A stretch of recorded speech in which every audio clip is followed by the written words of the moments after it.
پردہ پوشی کا مفہوم صرف ظاہری حجاب یا لباس تک محدود نہیں بلکہ یہ ایک وسیع اخلاقی تصور ہے۔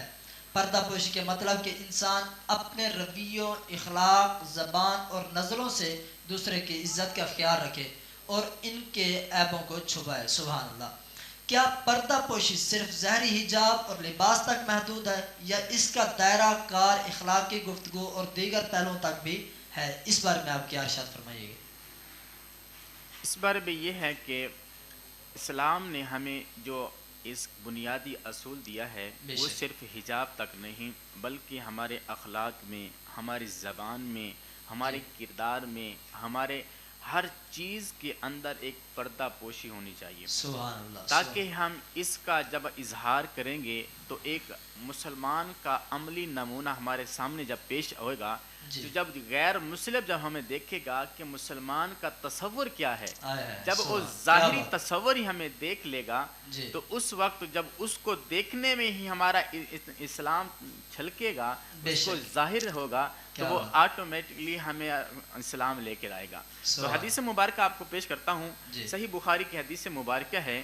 کہ حضرت سیدنا ام عائشہ صدیقہ رضی اللہ تعالیٰ عنہ سے روایت ہے، حضور علیہ الصلوٰۃ والسلام نے ارشاد فرمایا کہ تم میں سے بہترین شخص وہ ہے۔ الفاظ غور کریں، حضور نے ارشاد فرمایا کہ تم میں سے بہترین شخص وہ ہے جو اپنی زبان اور ہاتھ سے دوسروں کو تکلیف نہ دے۔ حضور نے ہماری زبان کا بھی کہا اور ہاتھ سے بھی کہا، کیونکہ زیادہ تر جو نقصان ہوتا ہے ان دو چیزوں سے ہوتا ہے زیادہ، کیونکہ جب ہم بات کرتے ہیں تو الفاظ جو ہیں دوسرے پر زیادہ اثر کرتے ہیں،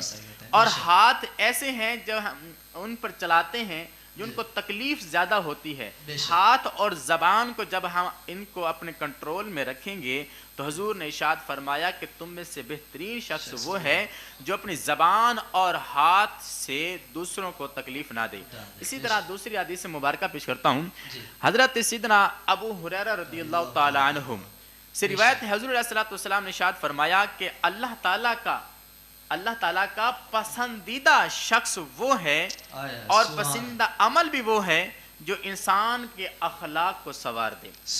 یعنی جب ہم اعمال کرتے ہیں تو ہمارے جب اخلاق ہی ایسے اچھے ہوں گے، جب دوسروں کو پسند آئیں گے تو پتہ چلا کہ حضور نے جو ارشاد فرما دیا اس پر جب عمل کریں گے تو انشاءاللہ تعالی ہمارے دوسرے دیکھنے والے کو پتہ چلے گا کہ واقعی اسلام ہمیں کیا سبق دیتا ہے۔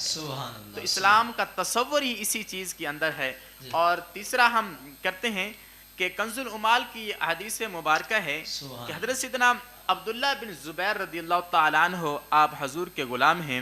آپ فرماتے ہیں کہ فتح مکہ کے موقع پر جب دشمن اسلام ابو جہل کے بیٹے جن کا نام اکرمہ تھا، ابھی تک وہ اسلام نہیں لائے تھے، ان کی زوجہ تھی جن کا نام ام حکیم بنت حارث تھا، تو جب وہ ام حکیم بنت حارث رضی اللہ تعالیٰ عنہ جب اسلام لیں فتح مکہ کے موقع پر تو انہوں نے حضور علیہ الصلوٰۃ والسلام کی بارگاہ میں آ کر عرض کی، یا رسول اللہ میں آپ سے کچھ التجا کرتی ہوں، کچھ میں پناہ چاہتی ہوں آپ سے۔ تو حضور علیہ الصلوٰۃ والسلام نے موسٹ ویلکم کہا، کیونکہ نئے آنے والے مسلمان تھے، انہوں نے نئے کلمہ پڑھا تھا، تو حضور علیہ الصلوٰۃ والسلام تو ویسے ہی آپ کا اخلاق اچھا ہے،